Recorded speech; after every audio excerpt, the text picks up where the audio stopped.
High and welcome to my YouTube channel হাসি টুনসে তোমাদের সকলকে জানাই স্বাগতম। প্রিয় শিক্ষার্থী বন্ধুরা, spotting error MCQ with Bengali explanation অর্থাৎ ত্রুটি নির্ণয় এমসিকিউ এবং তার বাংলা ব্যাখ্যা, অর্থাৎ যে কোনো পরীক্ষার ক্ষেত্রে, বিশেষ করে কম্পিটিটিভ এক্সাম বা চাকরির প্রস্তুতিমূলক বা প্রতিযোগিতামূলক পরীক্ষার ক্ষেত্রে এই টপিকটা থেকে দুই একটি প্রশ্ন ইংরেজিতে আসবে আর অনেক সময় ভুল হয়ে যায়।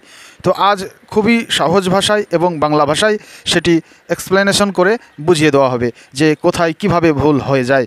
তাহলে চলো শুরু করা যাক। প্রথম প্রশ্ন প্রথমে রয়েছে, দেখো, he do not know how to swim.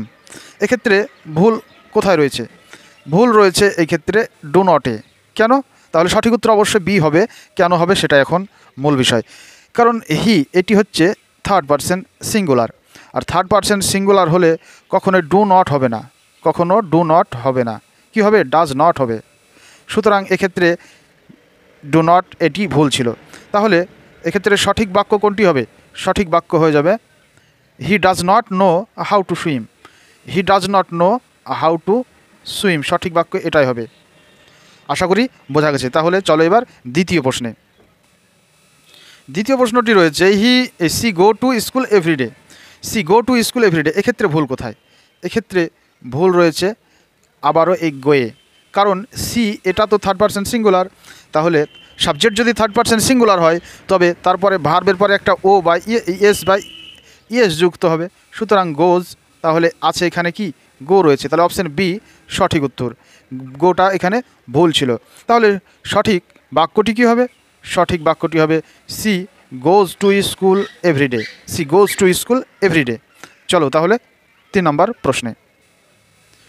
এখানে দেখো, I am living here since 2015, অর্থাৎ 2015। এক্ষেত্রে ভুল কোথায় আছে? I am living here since 2015, no error. অবশ্যই এখানে ভুল রয়েছে লিভিং হেয়ারে। অপশান বি সঠিক উত্তর। কেন? কারণ কোনো সিন্স অথবা ফর যদি ব্যবহার হয় তো সেক্ষেত্রে ভার্বের প্রেজেন্ট পারফেক্ট কন্টিনিউয়াস টেন্স ব্যবহৃত হয়। তাহলে এক্ষেত্রে সঠিক উত্তর কোনটি হবে?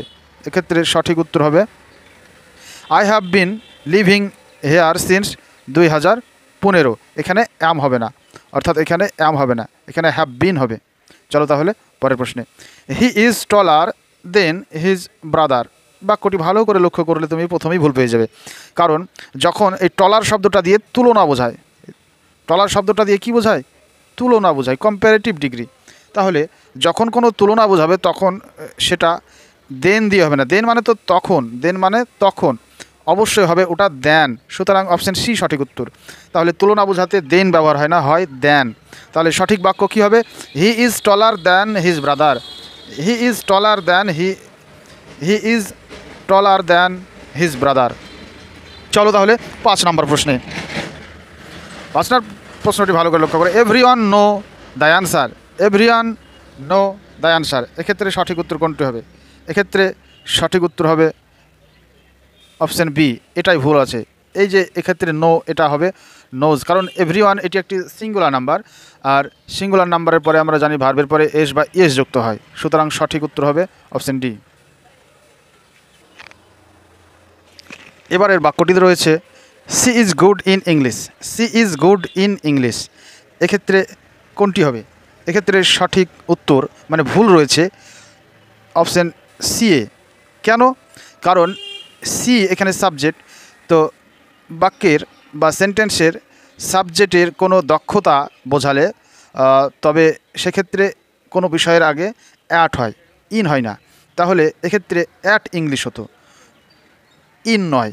সুতরাং ইন ইংলিশ এই কথাটিই ভুল রয়েছে। তাহলে সঠিক বাক্যটি কী হবে? She is good at English. She is good at English হতো। সুতরাং অপশান সি সঠিক উত্তর। I prefer tea than coffee.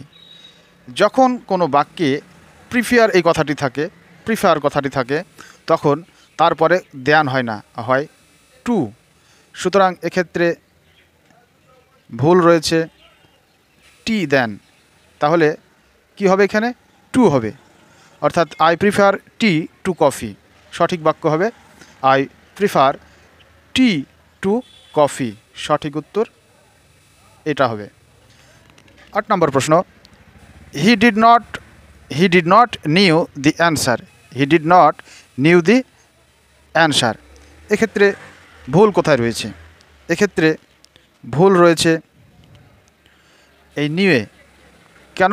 Option C সঠিক উত্তর অবশ্যই, কারণ ডিডের পরে ভার্বের যে প্রাথমিক বা যে বেস ফর্ম সেটাই হবে, অর্থাৎ KNO W, নো হবে। সুতরাং এক্ষেত্রে নিউ ভুল, তাই সঠিক উত্তর option C. She is married with a doctor. She is married with a doctor. এক্ষেত্রে সঠিক উত্তর কোনটি, অর্থাৎ ভুল কোথায় রয়েছে? এক্ষেত্রে ভুল রয়েছে অপশান সি, উইথ এ ডক্টরে। কেন? কারণ ম্যারিড এই কথাটির পরে উইথ হয় না, হয় টু হয়, তাই এক্ষেত্রে সঠিক উত্তর হবে অপশান সি। আর সঠিক বাক্যটি হবে she is married to a doctor, with a doctor নয়, টু এ ডক্টর। পরের প্রশ্ন, he is afraid from snakes. He is afraid from snakes. এক্ষেত্রে ভুল কোথায়? এক্ষেত্রে ভুল হবে ফ্রম স্নেকস, এইখানে ভুল রয়েছে। আর এইখানে অপশান রয়েছে অপশান সি এ। কেন? কারণ এই যে অ্যাফ্রেড না, এই যে ভয়, এই শব্দটার পরে ফ্রম নয়, হবে অফ হবে, সুতরাং অ্যাফ্রেড অফ, অর্থাৎ অপশান সি সঠিক উত্তর। এবার পরের প্রশ্ন চলো, C did not told me anything. C did not told me anything. এক্ষেত্রে কোথায় ত্রুটি রয়েছে বাক্যটিতে? ত্রুটি রয়েছে টোল্ড শব্দটিতে, অর্থাৎ এই যে ভার্ব রয়েছে না, এই টোল্ড শব্দটিতে। কেন? কারণ ডিড নট এটার পরে ভার্বের মূল যে রূপ সেটাই বসবে, অর্থাৎ টেল, প্রেজেন্ট ফর্ম এটাই বসবে, অর্থাৎ she did not tell me anything সঠিক বাক্যটি হবে, অর্থাৎ এক্ষেত্রে সঠিক উত্তর অপশান সি। 12 নম্বর প্রশ্ন, neither of the boys were present. Neither of the boys were present. এক্ষেত্রে ত্রুটি কোথায় রয়েছে বাক্যটিতে? ত্রুটি রয়েছে অবশ্যই অপশান সি, ওয়ার। কারণ এ নেইদার অফ দ্য বয়েজ, এ নেইদার সিঙ্গুলার একটি শব্দ, আর তারপরে অবশ্যই ওয়াজ হবে, কারণ ওয়ার তো তখনই হয় যখন প্লুরাল হয় সাবজেক্ট, সুতরাং এক্ষেত্রে ওয়াজ সঠিক উত্তরটি হবে, আর অপশান সি সঠিক উত্তর, আর এটাই ভুল ছিল বাক্যে। চলো এবার পরের প্রশ্ন, he has been left yesterday. He has been left yesterday. এক্ষেত্রে ভুল কোথায় রয়েছে? এক্ষেত্রে ভুল রয়েছে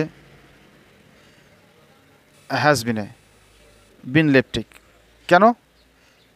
কারণ এক্ষেত্রে সঠিক উত্তর হবে অপশান বি, কারণ এটি রয়েছে প্যাসিভ ভয়েসে, আর প্যাসিভ ভয়েসে অবশ্যই হ্যাজ লেফট হবে, বিন হবে না। কি হবে? হ্যাজ লেফট হবে, বিন হবে না। তাই সঠিক বাক্যটি কী হবে?